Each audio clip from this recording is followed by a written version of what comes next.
All right, folks, here with Ryan Rodenbeck from Austin, Texas. Ryan, what is happening, man? Man, just getting a really good start to 2021. It's been a pretty good journey this last year, probably my favorite, despite all the interruptions from COVID and the craziness in the world. Right on. Yes. Yes. Good. So you own Spyglass Realty. That's an independent in Austin, right? Yeah, so started Spyglass Realty in 2008. Wow. And I'd say that really from 2008 to 2015, I had a few agents with me, but my focus was being, a top producing agent, which I got to like around 2011. And at 2015, I got to realize that I'm pretty good at bringing in internet leads and converting them myself, and really started the journey in becoming a full-fledged brokerage. And in 2017, made the commitment to try to get completely out of uh, transactional work by 2020, which has almost completely done. I still get a few listings from past clients, but I only take the ones that are like in my backyard. It's so hard to give those up, isn't it? It is, and I think this year I'm going to completely stop that even and just assign those over to my operations manager, just because I don't want to be a competing broker anymore. It happened this year, and we're kind of going sideways, but I just want to talk about this for your feedback because we are kind of in the same places in our businesses and all that. Although Yeah. uh, you're probably way smarter than me. Ha! I set a low bar. I took like three listings this year from past clients and one like luxury Yeah. referral. So I sold one past client like that. The next one was like a little challenging house, and I got it into escrow, but it needed a lot of work and it was really high priced. But it made sense. But it was like one of those houses where it needs to be updated, but it's worth the $1 million still, but it needs to be updated, right? Um, Right. so I got fired from a past client. I sold four houses for Oh, by wow. by the. And here's the thing: is I'm busy running a virtual real estate empire, and I got Yeah. fired. So that was interesting. But Well, and that's just we kind ended of, up getting the buyer from Realtor.com, so I still got paid. But yeah. Well, that's the way it works is like I figured out that the mind can't serve two masters, right? And my passion just wasn't in selling anymore. So in yes. 2019, my wife, this since 2015 to 2019, she's been like, "Are you sure you want to do this? This is hard work. You're not making as much money as you would be if you were, a producing agent selling 25 million a year." And so in 2019, we have a few handful of duplexes, and we sold one duplex and pulled like 150,000 in cash just to be like, all right, now let's take the pressure off of having to do sales so that you can, really recruit. And my goal for 2019 at the end was to get 30 agents. We made it to 27, and then we started catching on fire, went from 27 to 45 agents, just under 400 transactions. And my work-life balance has never been better. Right. So it's just been, and I'm doing exactly what I want to do, which is helping my agents and moving the marketing that I do, and, recruitment calls and stuff, the same gig. You and I are doing the same thing. Yeah, totally. Like I'm home every weekend with my kids, and it's Yeah. great. Yeah. It's It awesome. is great. But I mean, we still work hard, right? It's just different. Yeah. Uh, so how many homes then last year again? You said four something? Just under Fun. 400, and just a tad under 170 million. That's a lot. So Yeah. how many buyers and sellers? Gosh, I don't know. I don't have that in front of me. Our brokerage is, I don't know, I think you're probably a little bit like this, except maybe a bit more official in the sense that we have a team and a brokerage. And so what I mean by that is, we don't have like it's not, there's no name for the team. It's just you're on leads or you're not on leads. And one of the things that really helped us in the last few months was categorizing the leads based on, the importance of them. So I know we did 21 million in company leads in past 12 months. Most of those are buyers. But of the 45 agents we have about a little bit less than 20 on the leads team, and the rest are all independent producing agents. And one of my focuses has been really with quality. Like my goal is to get to, for this year, 75 agents with an average production of 5 million. And that gets easier the more people you have, right? And, John Cheplack says recruitment is the cure to everything. And, it really took me a while to figure that out, but it gets, as we attract good agents and we retain good agents, it makes it easier to attract more good agents. So we still hire new agents, but like one a quarter is my limit right now. So you want 5 million per person? Yeah, average of 5 million per person. How are you going to do that? Well, I mean, we're already at 4 million per person. Now, mind you, we've got one agent that fluffs everything because he's got, 26 million, right? Yeah, exactly. Yeah. I just keep my eye on agents that are like, what we're really good at, what I figured out is agents that are doing 3 to 4 that they come over, and we have this, like, I don't know, like a gift or something. When people come over, they do like $1.5 million like the first 2 weeks just by pure luck, right? But they do. I mean, if you look at the production per agent, it does increase every single year for almost all of them. So we put a lot of service to our agents, and I've got a really good leadership team right now that we meet every week for 30 minutes, and then we meet quarterly and do our quarterly rocks, which I actually picked that up from Dan Beer at the Sheplack Live a couple of years ago. And there's so many questions I have right now from everything that you said. So you have the independent agents and the lead team. Yeah. Is the branding Spyglass the same for both? Absolutely. In fact, we don't differentiate that, right? One of the things that I realize is, like, I'm not making all that much money on the leads team, right? So for the last quarter of 2019, we really started getting more into conversion, hired an ISA. I've always had some form of ISA company. None of those really worked out for me.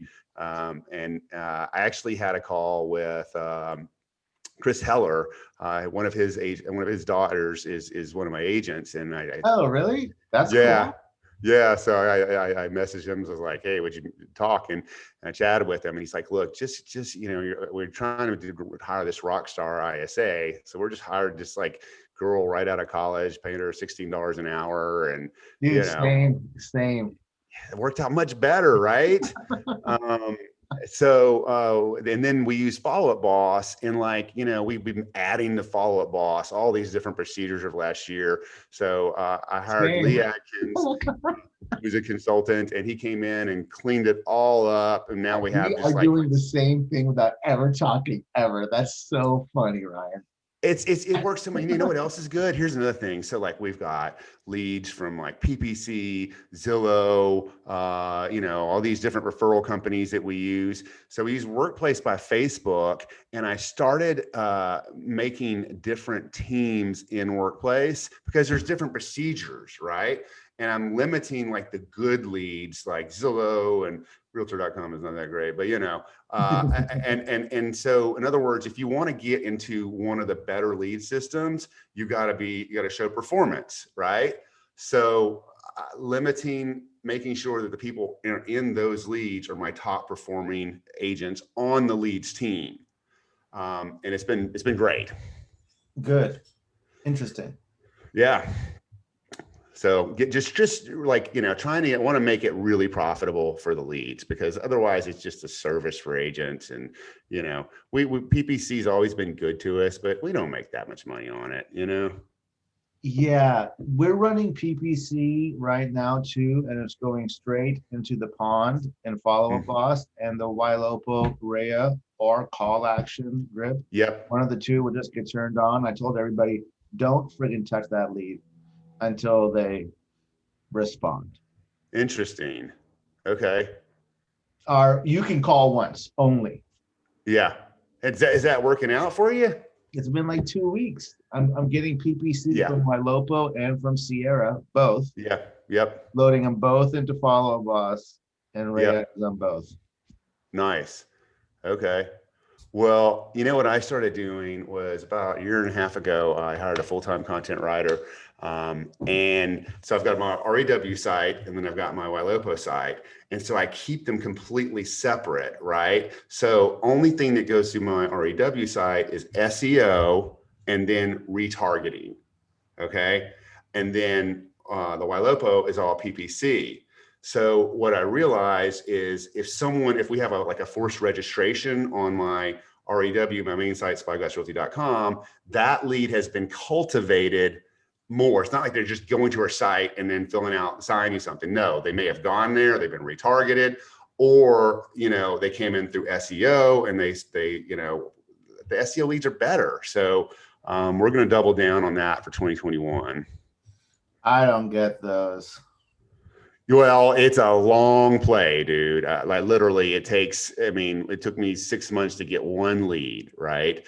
On it. And so now we're, since Austin's become such a hot place after the Oracle announcement, I've gotten 30 leads for Austin investment property. Really? Good for you. Yeah. Yeah. And they're high quality leads. The problem is I tell my agents, like, look, if they don't have 35% down, punt. Austin, man, Texas. Yeah. So we had Tesla come here, with the Tesla plant. Elon's moved here. I know the next announcement we're going to get is the Tesla HQ is moving here. And where's all that stuff now? Here in Cali?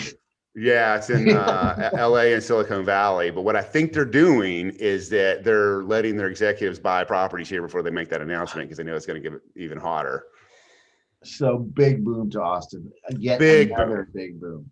Yeah, which is tough though, man, because like right now there's no inventory there anyways, right? There's no inventory. Everything's going 10% over market value. You got to be really sharp and have some really good plans in place to win these multiple offers. And is your market like that too? Oh yeah, dude. There's 12 days of inventory. And the worst part is I have all the listings anyways, and we still get beat out.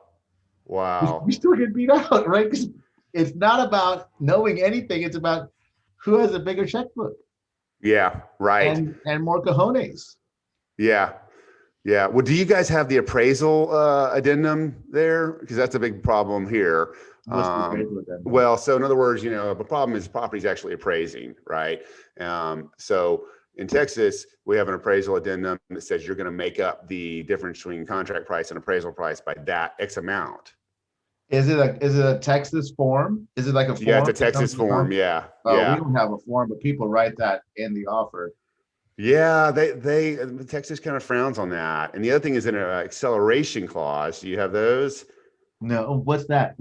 That's where people, and again, we can't play attorneys, and people will write into a contract saying, okay, I will make up the highest offer up to, 50,000 above list price by X amount, right?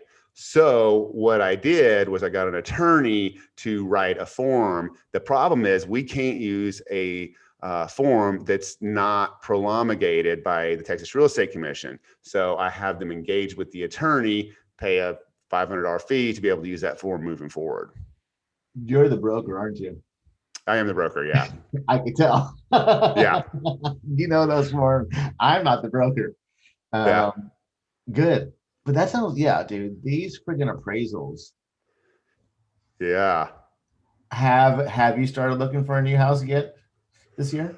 No way. I'm fine with where I'm at, man. We moved into our neighborhood 11 years ago and bought my house for $450,000. Now every 6 houses are tearing down a house and building a $3 million house. That's sweet. Yeah, I know. So, but the bad part of it, my wife, is every upgrade we do to our house, I'm like, look, just so you know, we're going to tear this thing down and sell it when we move because that's the highest and best use, like we've got a great lot. I mean, but people, I mean, we could put 100,000 into it and sell it for like 1.5, or we can tear the whole thing down and sell it for 3 million. So, we're not moving anywhere, dude. That's wild. Like this California exodus to Texas is so real. Like it is so crazy. real. And I haven't talked to any of my Austin friends since they've been making all these moves. Like, wow. Yeah, it's crazy. It's just I remember going to an economic forecast like 3 years ago, and they said, 10, 15 years ago, we say, we're going to call ourselves Silicon Hills, right? Wow. But now we are Silicon Hills. That was just like a marketing attempt, and it actually came through. So what are you doing to get in front of all those leads? What kind of smart things have you figured out to try and get these out of town leads besides just the portals, right? Yeah. So one of the things that I do is every lead, we retarget. There's 4 stages of a listing: coming soon, just listed, under contract, just sold. Okay. So when any one of my agents has a listing, we retarget. We make an image on Google display and Facebook and Instagram, and retarget every single one of our listings to that group. Okay. Another thing that we do is for SEO, we have stuff like people coming in for Austin investment property, master plan communities, buying a home in Austin, whatever. They come in from Google, right? And then we retarget. My content writer is constantly writing articles about, 5 things you need to know about moving into Austin. So we'll retarget those articles to everyone that comes to our site. And that's what's really been helpful, that we get these registrations on spyglassrealty.com that are solid. That's why I tell my agents, don't treat it like a PPC lead, because they may be registering now, but there's a good chance they came to our site months ago. Content writer, full-time? Mm-hmm. Yep. Got her from the Philippines, $6 an hour. I was going to say next. and she works directly for me. She's great. I bonus her a couple $100 every month or so, keep her happy. Just writing those little SEO articles to just post out there. Does she run all this retargeting too, or no? No, we run that in-house. I've got a full-time marketing director that has started with me as an intern 4 years ago. She just graduated college. When she graduated college, she was looking for a job, and I'm like, guess what? We're hiring, So she's like, well, I'm moving. She's like, I'm moving to New York. I said, we're still hiring. Look, I just Googled what a UT marketing degree pays. It's $49,000. I'll pay $60,000. You can work wherever you want. Give you 2 weeks vacation. So, yeah, she's awesome. Now, I meet with her once a week too. We go over at least once a week, 30, 45 minutes, go through all the different campaigns. I keep all that stuff in-house, like on spyglassrealty.com, because it's a passion of mine. And look, let me just tell you, there's people that are much better, much smarter than me. But what I like to say is that if you look at on the national scale, when it comes to SEO, tech savvy, I'm like an 8.5 to a 9. But in Austin, I'm like a 6, right? Because these guys here, a lot of these guys that are friends of mine that own competing brokerages started SEO 20 years ago. Yes, dude. Austin's wild for that. I know so many great guys just like yourself out there who are killing it and very successful there. So big ups to all my friends in Austin, all doing so well. And I'm a music guy, obviously, and I've wanted to go to Austin my entire life, and I haven't been. Oh man, well, COVID's almost over, dude. So almost, yeah. We were in Nashville though, tearing it up. I know, that was a blast. I cannot wait to go to another conference or event. I miss that so much. I miss the collaboration, and I'm getting tired of Zoom meetings. So yeah, it's good to save some money though, right? Yeah, for sure.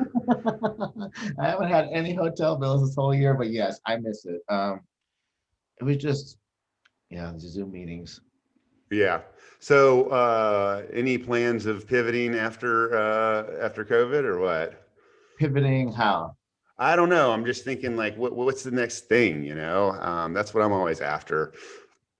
Yes, dude. It's like for us right now, I'm just growth. Yeah. Is I need all the agents. There's something that I did big on my business. Today's January 11th. You've probably been probably surpassed this. Is I brought in a dedicated, not in production sales manager last Monday. Nice. Not in production. Okay. So that's my next venture over the next few months. Okay. I've got a sales manager who is in production. And I think he'd be great for the job. I think I've already talked to him about it, and we're definitely wanting to do that. I mean, this guy, he's got a child that could be susceptible to, they're worried about COVID big time. Guy went from 5 million to 9 million and has not left the house. Right. I mean, he's just a closer. He's great. With that guy too. Holy smokes. Good for him. Yeah.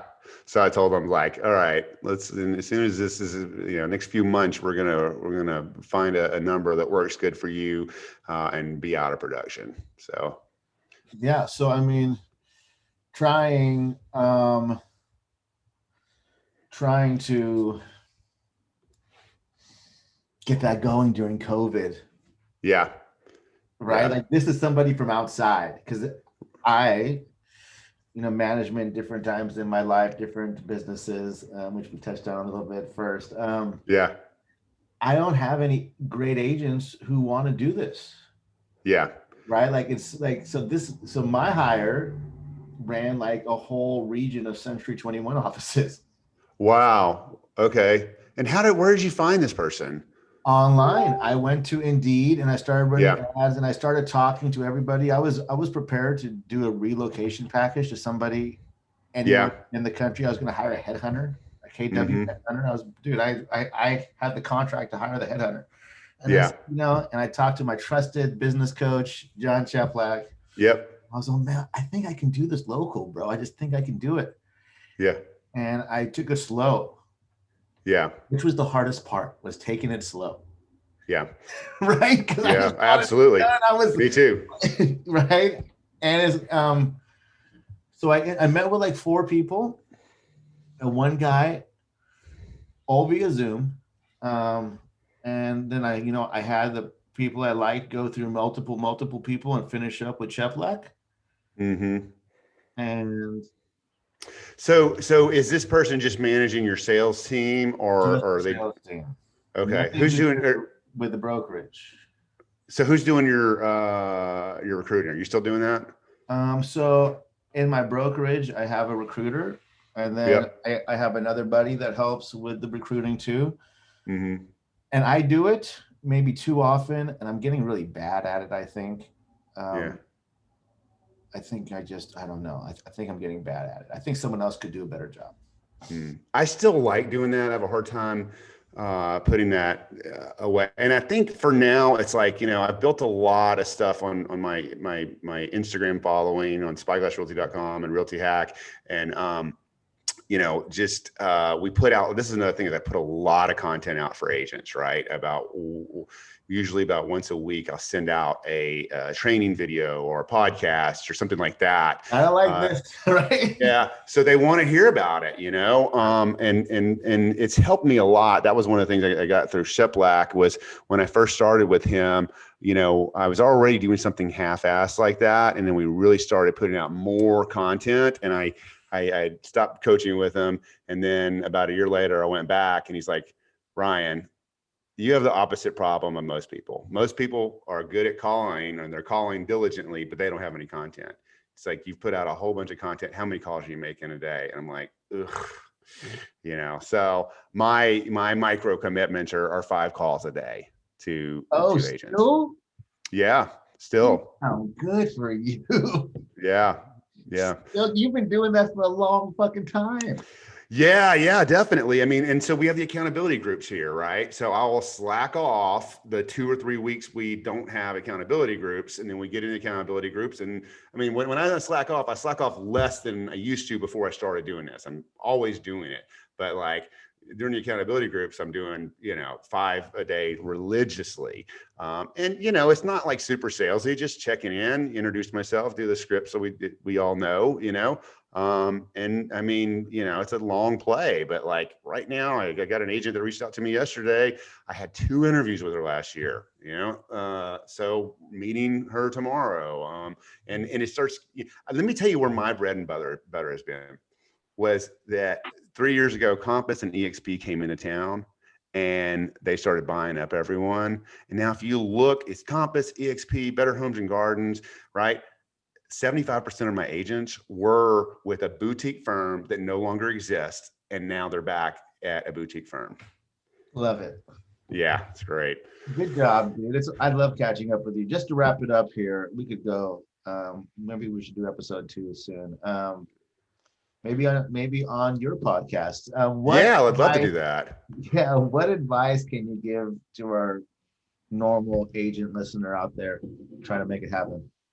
Yeah, I would tell them focus on small things, making the same advice I've been given for years. Show me your CRM and I will show you your income. Okay. It's like, spend. And if you're trying to increase your sales, it all starts with the CRM. The gadgets won't do it. It's like, how much spend time organizing your CRM, making contacts, developing relationships. And that's the same advice that people have been giving real estate agents for years. We're just better at digitally organizing that in 2021 than we ever have been. Yes. Cool. How can people reach out to you if they want to send you a referral or bullshit? Sure. My email, ryan@spyglassrealty.com. I'm also on Instagram at Realty Hack. And if you just Google Realty Hack, all one word, all my social media platforms will come up. Dude, yes. I will see you soon. All right, buddy. Have a great day.